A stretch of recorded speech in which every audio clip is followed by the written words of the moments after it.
In New York City today, they are still trying to figure out who wanted Joe Colombo dead. Carmine Galante was rubbed out today as he sat in a Brooklyn three luncheonette. other men in trench coats and fedora hats surrounded the car and in close range pumped at least 6 bullets each. You compared killing someone to swatting a fly. Simple. Because if I didn't, I couldn't kill him. For 3 months, I traveled across America to try to understand what life is like in the mafia. The men I met were major figures, some of whom have never spoken before. Are you saying there were times when your son came with you? He was there on an occasion or two, yeah. I left him in the car. I went out and I shot a guy and I walked back in the car. He heard the gunshots. And I used to joke with him. You went on your first hit at 7 years old. Do they come after you? No. Nobody has. Maybe after they hear this, they might. It's a life they may leave, but can never entirely escape. Nor can their families avoid the consequences. The first rule of the mafia is loyalty. Break it, and you pay the price. Nothing could justify killing somebody in that way, as your brother was killed. Trevor, this is the life. This is the life we chose. This is the life he chose, the path. Your life is not your own. You're property of this entity, this Cosa Nostra that goes back hundreds of years.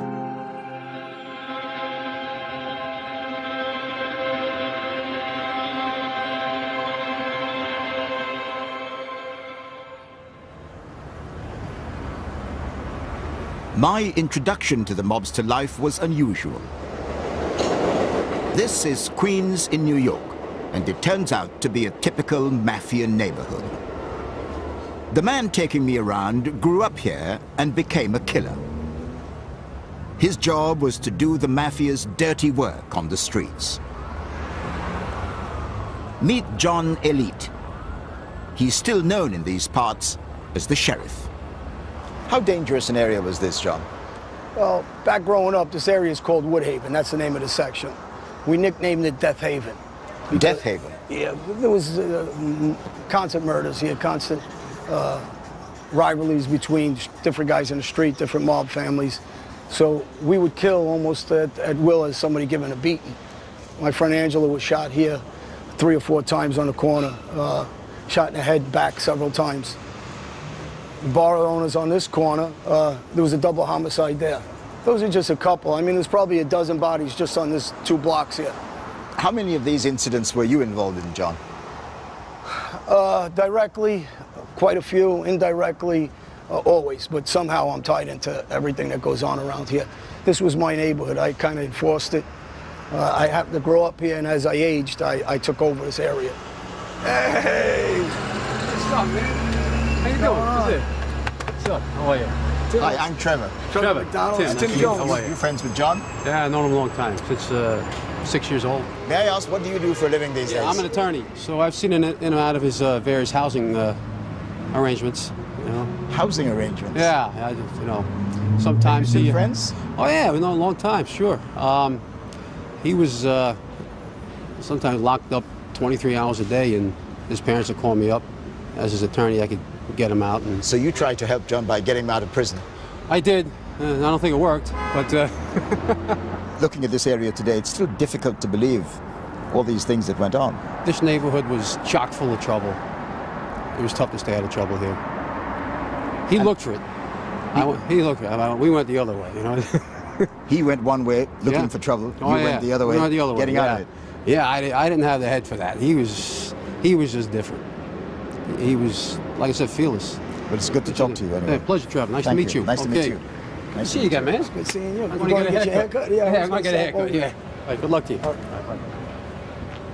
John, what do you think it was that made Tim go one way in life and your life took a turn the other way? Well, I think it was a combination of things. His dad was an attorney, successful. He went to church, he went to private school. The exposure he had to the street was limited. Mine was, every angle of my life was around street guys and mob life. I was exposed to fast money, and anybody around my life was in that business, and I took to it. And I didn't have a problem with getting hurt and being aggressive. I was used to it as a kid.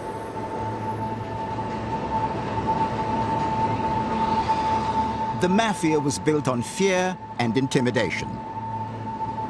For a man like John, rising up through the ranks would depend on his willingness to carry out orders, however brutal.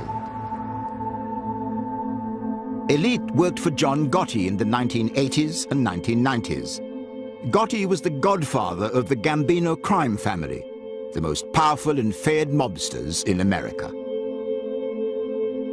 When the order was given to kill local criminal Giorgi Grosso, John was given the job. It would be his first hit. Giorgi Grosso was a drug dealer, and he was shooting his mouth off, and he was marked to be hit. So he had to go once that order was down. And I set him up to be killed, and I lured him in the car with the rest of the guys, and I drove up near Shea Stadium, which is now Citi Field, and shot him in the head 2 times. So you put a gun to the back of his head and shot him? Yeah, it was my hit, and I was going to do the work. I don't like to use the word pride, but at the time, that's what I was thinking. I'm going to take pride in what I do, and I'm going to do it good. What happened to the body? What did you do with the body? Just picked it up. I told the guys, move it, and throw it on the side of the road like garbage. We wanted the public, and more so street guys and his brother-in-law, to understand. You do something you're not told, and you disobey our laws and our rules. There is no negotiating. You're going to be killed, and we want everybody to know as an example that you're going to get killed. And we also want them to know who's killing them. That's how the Godfathers maintain their control. They rely on men like John Elite to kill on command. But in recent times, the story of the mafia is one of loyalty turning into betrayal. To avoid long prison sentences, gangsters testify against their bosses.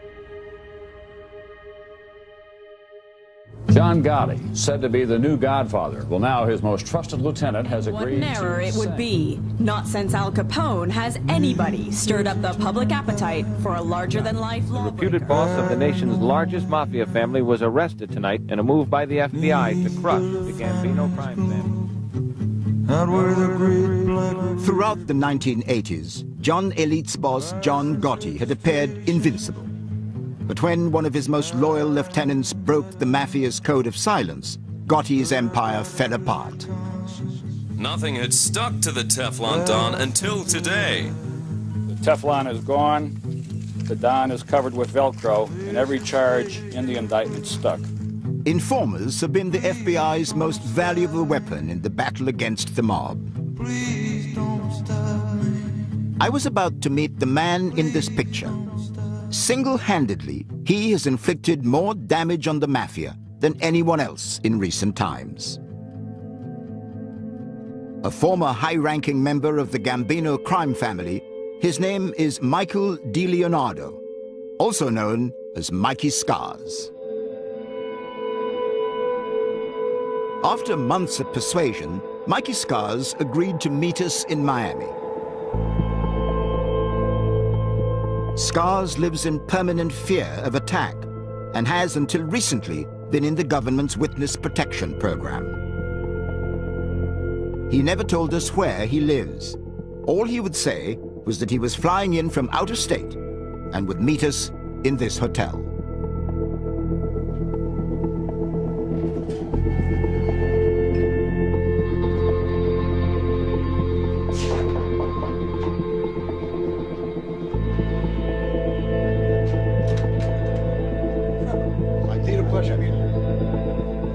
This is the first time he's spoken in public.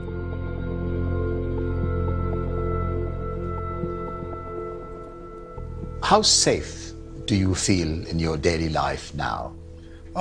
It's an ongoing process. You never really feel safe.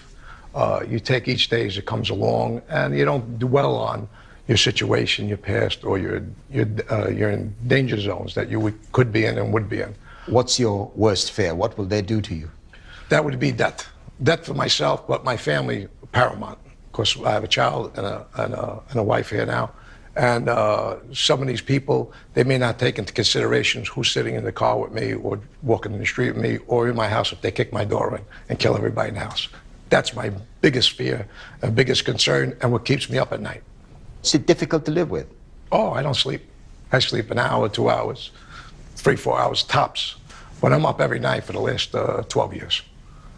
I don't get a good night's sleep ever. My conscience bothers me. What does your conscience bother you about? The damage that I've done to some people that I loved in the street, friends that I like very much, and just my legacy, what I was born into and raised into, and every fiber of my body that I gave up. You were captain in the Gambino family, one of the biggest criminal organizations in the country, and you decided to testify against people you work with, people you knew. People I loved. People you loved. Right. After certain things, I was arrested on June 20th of 2002, and I was held without bail. I had many things going on in the street. I was in charge of the construction for the family. I had the stock business. We were making a lot of money for the family and myself. When I didn't receive bail, all my money stopped. Every penny that I was earning in the street, whether it be family-related, Gambino family-related, or my own personal money that I was earning. And I would send messages back and forth, say, what the hell's going on here? Where's the money? I got families I got to support out here. I got to pay for lawyers. Where are we going here? And it became, tell his wife go on welfare. My wife go on welfare. These guys kidding me? I sent a message back out. He says, listen, I don't remember dying, and I don't remember getting life. I may come home one day. I sealed a death sentence for myself. I threatened them. So I knew what I was doing. I did not care at that point. I'm facing life in jail for a murder that I was arrested for, that I did for the family. I didn't do it for me. Do you think you are lucky to still be alive? Oh, absolutely. It's not if, it's when. I know that's tongue-in-cheek. A lot of people say those things, not if, when, but that's the truth. I've told my wife, Madeline, I said, Madeline, if I get killed, don't get mad at anybody. What are you talking about? Don't talk like that. No, I accept this is my life. She says, you're out of it. No, I'm never out of it. I'm still part of that life. It's their job to find me and kill me. Don't get mad. Move on. And you tell my son that when he's able to know it. Don't get mad at anybody. I chose this. I know the consequences. And that's it.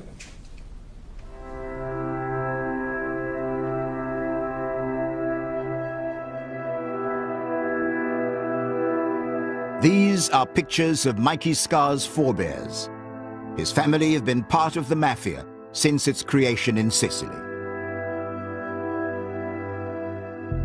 When we next meet in New York, I discover how betraying his past puts his life in jeopardy to this day. Right there. I can't look that way. He'll look right at me. See him standing there? Right here. 2 guys from the Casey family.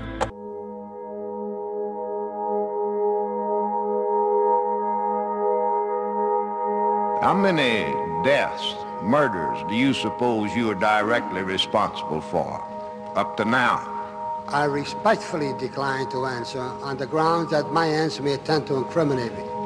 How long have you been in the United States? I decline to answer. Where did you go to school? I respectfully decline to answer because I honestly believe my answer might tend to incriminate me. From its inception, the mafia had to be a secret organization. It survived and thrived by its code of silence. That was key to protecting its structure and its members from the law. All that changed one day in 1963, when a mobster, determined to save his own skin, gave the whole game away. Who was the boss of the family that you belong to in Cosa Nostra? Vito Genovese. Vito Genovese was the boss. Right. He picks your finger. Who? The Godfather. He picks your finger. He picks your finger. Joe Valachi described the mafia's induction ceremony revealed that there were 5 ruling families in New York and that the organization was known to its members as Cosa Nostra.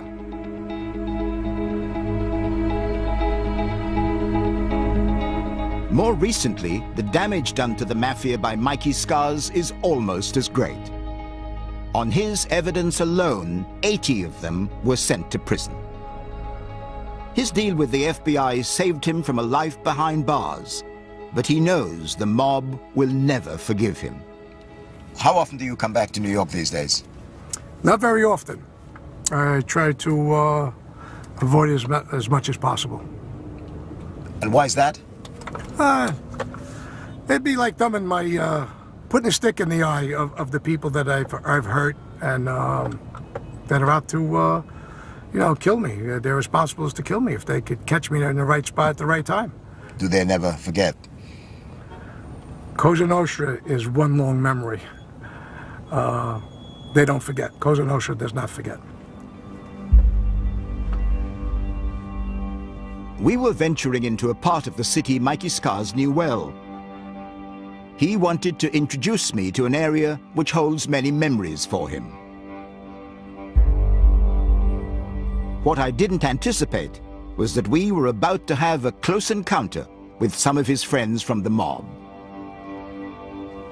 We're in the heart of Little Italy now. Is this safe here now? Well, this is a high-risk area. Even though the social clubs and the presence is not like it was years ago, decades ago, there's still a strong presence. You could run into somebody, or I could run into somebody in this area. If I was silly enough to walk down these blocks, I probably would have a problem. And we're going along a block that I was inducted December 24th, 1988.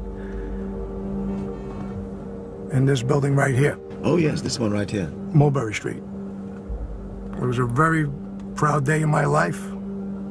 I achieved the goal that I wanted to achieve, was being an inducted member of Cosa Nostra in the Gambino family.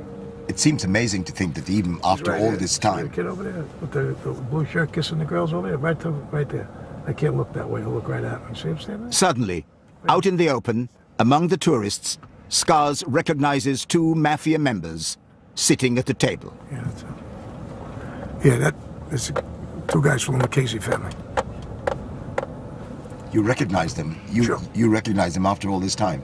Oh yeah, I know that kid since he was a baby. His father was murdered by the Gambino family. He was with John Gotti on a murder that went wrong. And later on, this fella's father was murdered for screwing up on a hit. He's a nice kid. I like him. Nice kid. Nice man. He did a big bid in jail. And as you see, he's back to daily business. That's what we do. What precisely would be his reaction if he were to see you driving around now? Well, he's with another member of organized crime. They would react. They would react in a way, an aggressive manner. If he was alone, maybe a little different he would act. Maybe he may make believe he didn't even see me. You know, but since he's with another member, they put each other on the spot. That why didn't you do anything? How are they going to go back and say, we seen Mikey Scars driving around Mulberry Street, and what'd you guys do? Nothing. They would tarnish their reputation a little bit. They didn't try anything.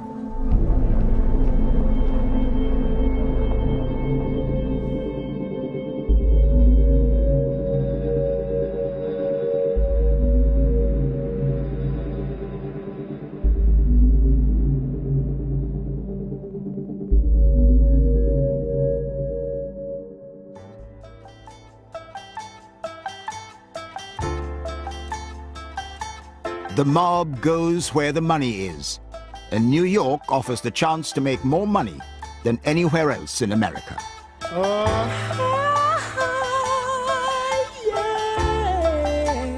From garbage, gambling, and the garment industry to food, finance, and the construction business, the mafia turns street thugs into millionaires.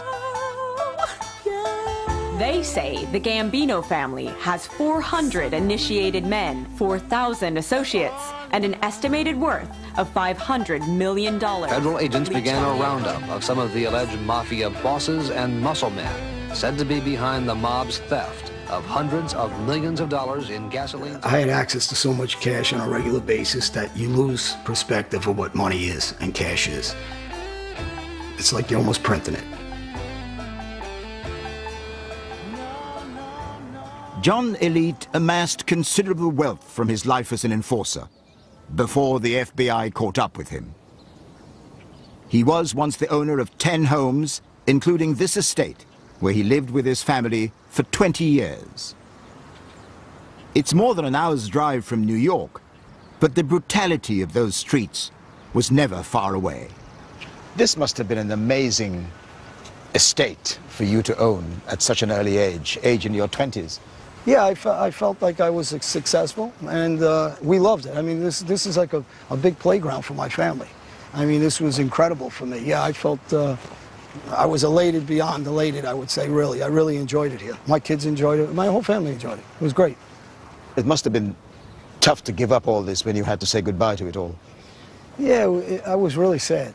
I mean, when I knew I was going to lose this and it was going to be over, I was more sad for my kids and family than I was for myself, but, you know, because I had the guilt of taking this away from everybody after giving it to everybody. And, you know, obviously my happiness would be my kids being happy here. Did you think that life would go on forever? Yeah, I always thought I'd be in a state like this. I never thought things would change. If anything, I thought things would get a lot better. Yeah. And when you come back now, what are your reflections on seeing this and remembering what went on in the past? You know, it's some sadness because, you know, I look at that door and I'm waiting for my grandmother to come out of that house again. She would walk out of there with a big smile on her face, and, you know, I was very close to her. So, you know, those memories, they're embedded in your mind, you know, in my mind. And they were great, you know, happy times. Elite's rise in the mafia was spectacular. His business assets included nightclubs in Florida, New York, and New Jersey, and he was, for a time, a major drug dealer with connections around the world. And this is the living room area? Yeah, it's just the living room facing. And what's this room? This is where I kept all the guns. In this back corner, if you go straight back to the left, I had everything hidden back there. When you say all the guns, how many are we talking about? Usually at a time about 8 machine guns, 2 semi-automatics, 9mm, a couple of handguns, 41, revolver, 38s, and then I would have some smaller handguns inside, usually Derringers. That's a huge stack of ammunition, yeah. Yeah, I had all kinds of ammunition here and weapons. And this is? My main bedroom. At the time, was a sunken jacuzzi tub here, and this was the main bedroom, and it would overlook the lake. You had quite a stack of weapons in this house, John. Did you ever have to use them? I used them on 2 occasions. What were those? One was a construction worker that I was mad at, that I thought he wronged me with some money. I ended up going to prison for that. And another was... What, did you shoot him? You shot him? Pistol whipped him with it, beat him up, stripped him down, threw him in the lake. And so you took all his clothes off, you mean? Yeah. I ripped his clothes off, broke his eye socket, knocked some teeth out, broke his hand, I believe. And then on a second occasion, I used it when my wife gave me a phone call at the time, my ex-wife, that several guys were waiting up on the top of the road for me. And I shot home and shot it out with them up on the top of the road. And I believe severely wounded 3 of them. So there was a big shootout? Yeah. On this property? Yeah. And were you the only shooter on your side? On my side, I was the only shooter. Did you have any evidence that the others, that your attackers were wounded?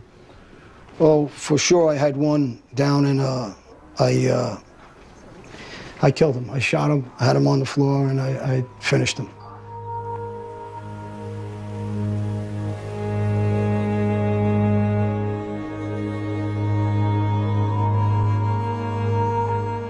That life of guns and shootouts ended when John agreed to testify against other senior mafia figures. he was given a reduced sentence of 10 years and was let out in 2012.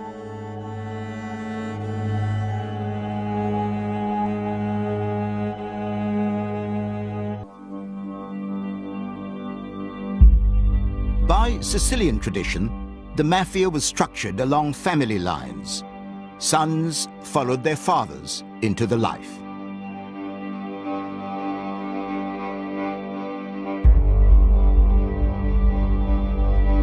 Michael Franzese was at the top of it all. Passing himself off as a movie producer, was really a tough, violent mafia boss, implicated in mafia murders going back to the 1970s. I was about to meet one of the most successful mobsters of all time. He was born into a powerful mafia family and into a life he's found difficult to leave behind. 35, take 2! On location in Miami with the movie Cry of the City, Michael Franzese posed as a Hollywood movie producer to launder huge amounts of stolen money. His brilliance at inventing sophisticated scams made the mafia more than $1 billion. Franzese conned everyone, it seemed, apart from the FBI.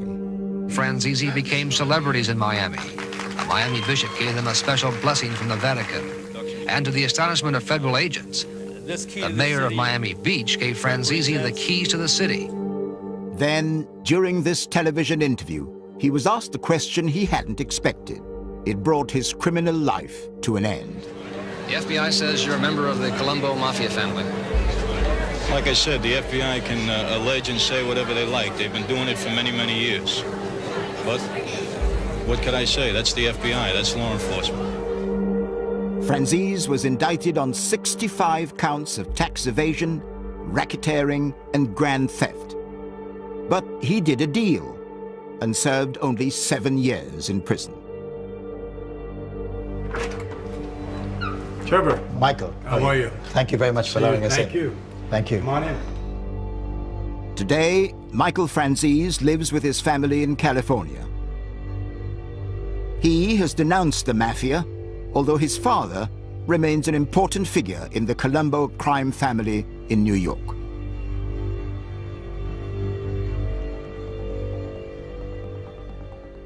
Michael, by your own admission, you were one of the most successful members in the Cosa Nostra. Is it possible to find fulfillment in the straight life? You know, for me, it was extremely difficult because I always tell people, you know, when you have a change or a transformation in life, you don't get a lobotomy. You know, deep inside, I still am who I am and who I was. And so at times I still struggle with it. I honestly do. And for years I struggled with it, especially making the break, because I did feel for the longest time that I was betraying my former life, betraying my oath, betraying my dad. And at times I still have those feelings, strangely enough, I don't know why. But so it was a difficult transformation.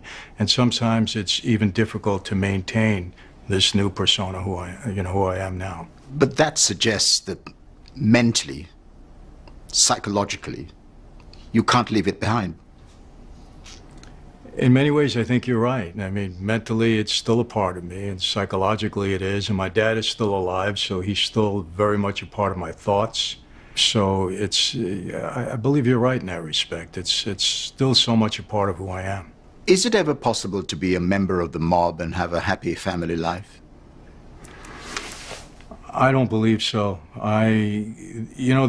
People have got to understand, the mob is not a business. It's a way of life. It's a whole subculture from everything else that exists. It affects our families, our friends, people we do business with. It's part of who we are.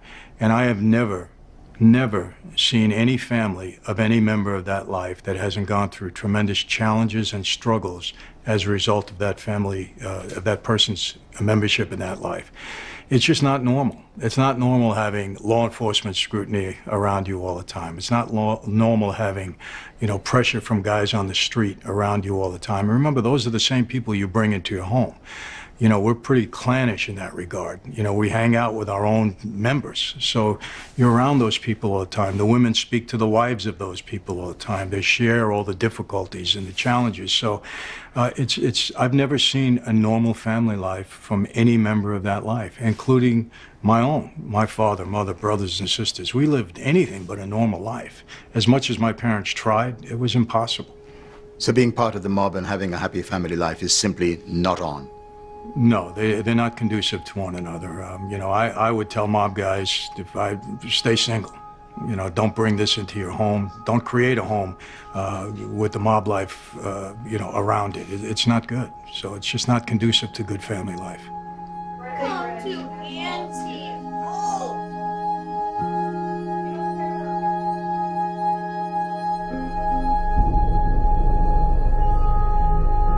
Authorities say the power behind Franzese in the movie business is Michael Franzese's father, John Sonny Franzese, one of the top mafia bosses in the country, who was released from prison just last month and met at the prison gate by his son Michael.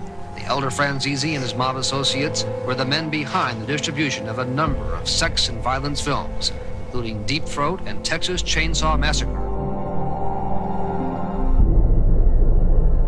Michael's father, John Sonny Franzese, has achieved something of a cult status in the history of the mob. He'd been sent down for 50 years for bank robbery. 4 years ago, at the age of 93, he was convicted again, this time for racketeering after extorting money from a pizza restaurant and from a chain of strip clubs. Sonny Franzese is the oldest federal prisoner in the United States and must surely be the oldest living member of the mafia.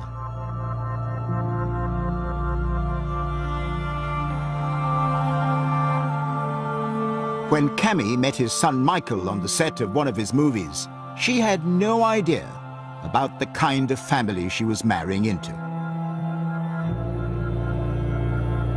When you first dated Michael, could you describe the moment when you really discovered what his life was all about? Wow. When I really discovered what his life really was all about, we weren't dating anymore. We were actually married. So, you know, it was a few years later. And I think I got a little, I mean, I knew there was something more to him because of all the attention he got. And when we went to restaurants, they would just take us right in and give us the best table and the best champagne. So, I mean, you know, he told me he was a businessman and he was a film producer, and, you know, I just assumed that he was just very well liked and very popular. But just, I think it started with his father, when his father was ready to come home. And I was in New York, and I did read a few articles about, you know, Sonny Franzese, the mob boss, and his son, Michael Franzese. So it started to, but you know, what the mob was and what the mafia meant, or whatever word that they used for it at the time, didn't really mean a lot to me. You know, it really didn't. Like today, you know, if my daughters heard that, well, yeah, it would mean everything to them. But for me, I didn't really quite know what that meant, and I didn't really ask. I guess I just didn't want to know. Do you still worry about him today, given his former life and the risk that poses to his life today? Do you ever worry that he might be killed? There was a time when I worried about Michael's own father, you know, when he said, I'm going back to visit my dad in New York. And I was probably more concerned then than I ever was. Because, worried about his father, why? I didn't trust Sonny. I felt like Sonny's first allegiance was to that family. To the mob? To the mob. Even at the expense of the life of his son? Yes, and I believed that, and I was fearful of it. And Mike said, you're crazy, my father would never do that. And I said, well, why wouldn't he? Are there still aspects of Michael's past that cast a shadow on your present life? I live with this man 29 years. I sleep next to him. I see him wrestling in his sleep, you know, and I know he says, you know, I still have remorse and I still feel pain about some of the things that I've done in my life. And I guess when I'm asleep and I'm having these fits and these, because sometimes I'll just be like, what was going on last night? And he says, well, I guess that's when it comes out, you know, when he's sleeping, when he's just not sleeping peacefully. He's dealing with all his demons from the past. What one hears a lot about the glamorous side of the life of people who are working with the mob or in the mob. You're presenting the other side, another side of stark reality, which you saw. It's ugly. There's a lot of ugliness in it, and people are like, oh, the mob, it's so glamorous. And I'm like, you know, someone needs to really tell how glamorous this life is, because it's not. It's really not.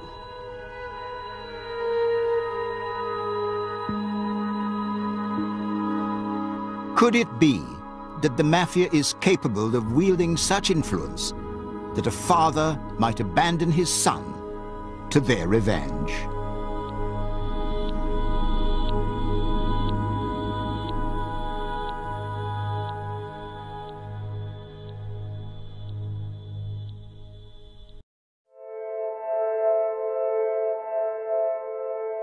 We don't acknowledge any governments. There's this ideology that what we do is right. People got to understand, the mob is not a business. It's a way of life.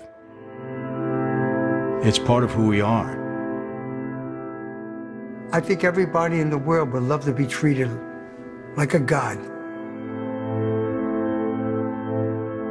Well, I was treated like a god.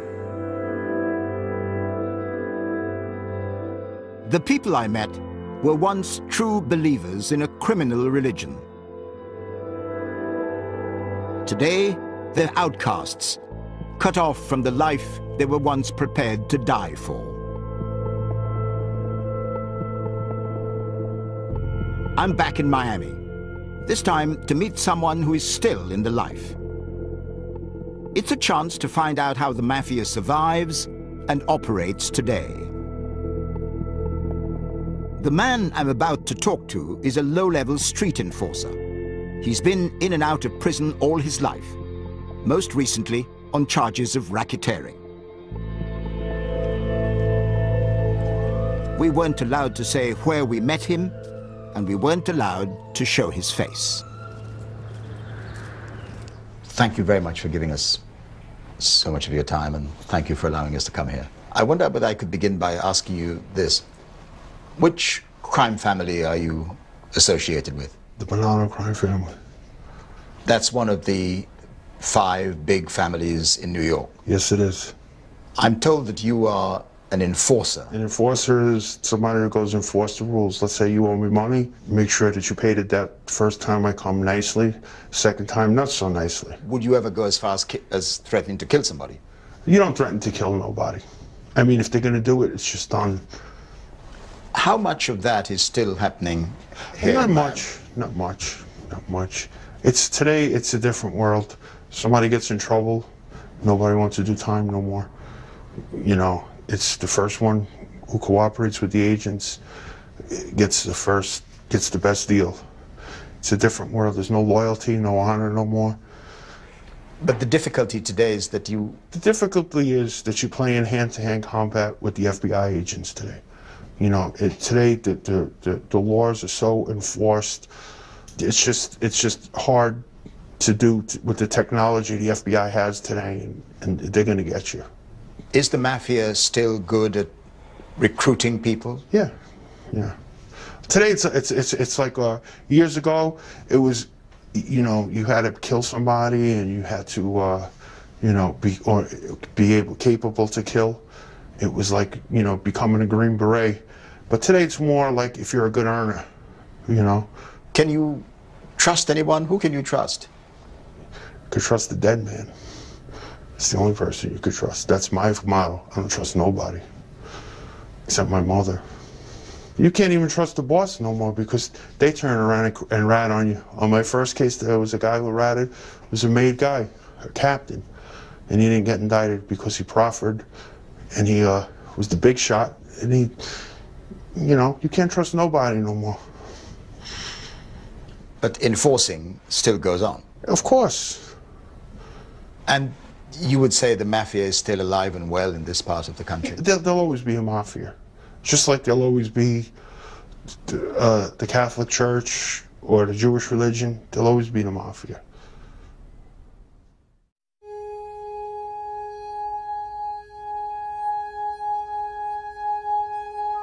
For more than 100 years, the mafia has been by far the preeminent crime organization in the United States. Even though its ranks have been thinned out, its success has been built on a military-like structure and on devout loyalty. Nothing would more demonstrate this commitment than my final encounter with Mikey Scars. I'd arranged to meet him at a cemetery where his elder brother Robert is buried. He worked for the mafia, and the mafia killed him. Right over here, Giuliano. Trevor, let me introduce to my brother Rob and his beloved wife, Joanne. How often do you get here, Mike? I probably was here only 3 times in the last 14 years. 12 years, excuse me, 12 years. Were you very close as brothers? Oh, yeah, very close. We were different, you know, but I was more conservative. He was a more liberal guy, easygoing. But a good man, good parent, good father. He died, ironically, 33 years today. To this day? To this day, July 16th, 1981. What was your first reaction on hearing the news of your brother's death? Devastation.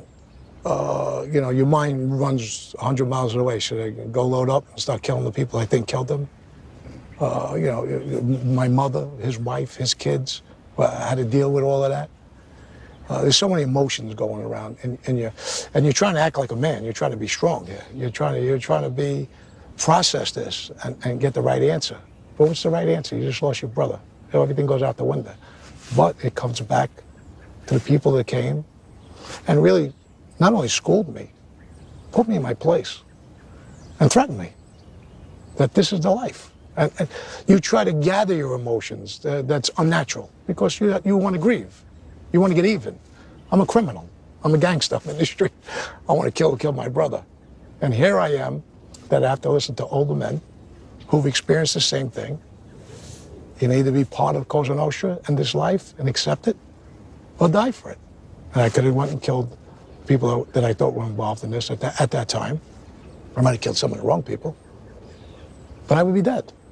And what would that have accomplished? Nothing could justify killing somebody in that way as your brother was killed. Trevor, this is the life. This is the life we chose. This is the life he chose, the path. And this is part of the end result. When you do something wrong in that life, or alleged to do something wrong in that life, your life is not your own. You're property of somebody. You're property of this entity, this Cosa Nostra that goes back hundreds of years. You're property of theirs. And when you get involved there, you know what could happen. He killed people. He was involved in murders. And ultimately, he paid the price that he doled out to others. Despite the way you rationalize this, how is it possible to remain part of the life when they're capable, or when it's capable, of doing such horrific things to you and those closest to you? Well, that's the part about living the life with every fiber of your body and believing in that life and that ideology. We're brothers. This is the whole thing. We kiss each other on the lips. We kiss each other on both cheeks. We give each other hugs. We baptize each other's kids. And the next day, they're shooting you in the back of the head. As crazy as it seems, I love the life, along with a lot of other people that accepted those rules and lost loved ones. It's a hard thing to come to terms with. A person like yourself is to say, how does this guy lose his brother and say, it's okay? It's not okay. It's not okay. It's just that it's their life. It's the life you lead. It's the life you choose. And he made a mistake, and he paid the ultimate price. Thank you for allowing us to make this visit with you. Oh. Well, you know what? He deserves some kind of audience. He was a nondescript fella who just was a working guy trying to support his family. They got involved in a life that we all knew, and he paid the price of making the wrong decision. It's a heavy price to pay. Yeah, for his whole family. Nobody was the same after that.